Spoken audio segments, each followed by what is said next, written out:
ஞாயிறு விடுமுறை தினத்தை முன்னிட்டு திருவண்ணாமலை அண்ணாமலையார் கோவிலில் குவிந்த திரளான பக்தர்கள் சுமார் 3 மணி நேரத்திற்கு மேலாக நீண்ட வரிசையில் காத்திருந்து சாமி தரிசனம் செய்து வருகின்றனர். இதுகுறித்த கூடுதல் தகவல்களை செய்தியாளர் கார்த்திகேயன் வழங்க கேட்கலாம்.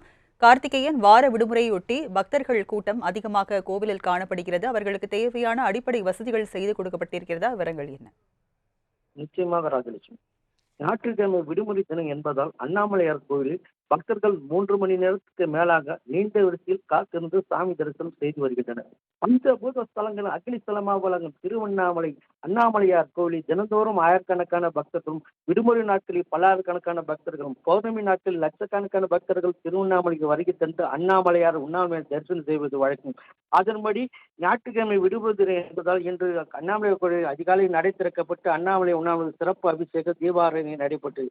அதனைத் தொடர்ந்து உள்ளூர், வெளியூர், வெளி மாவட்ட, வெளி மாநிலமான ஆந்திரா, கர்நாடகா, தெலுங்கானா உள்ளிட்ட கேரளா உள்ளிட்ட பல்வேறு மாநிலத்தை சேர்ந்த பக்தர்கள் 14 கிலோமீட்டர் கிரிவலம் வலம் வந்து அண்ணாமலையார் கோயில் தரிசனம் செய்து வருகிறது. இந்நிலையில் ஞாயிற்றுக்கிழமை விடுமுறை என்பதால் அண்ணாமலையார் கோயில் அதிகாலை முதலே பக்தர்கள் ராஜகோபுரம் மற்றும் அம்மணி அம்மன் கோபுரம் வழியாக 3 மணி நேரம் நீண்ட வரிசையில் காத்திருந்து சாமி தரிசனம் செய்து வருகின்றனர்.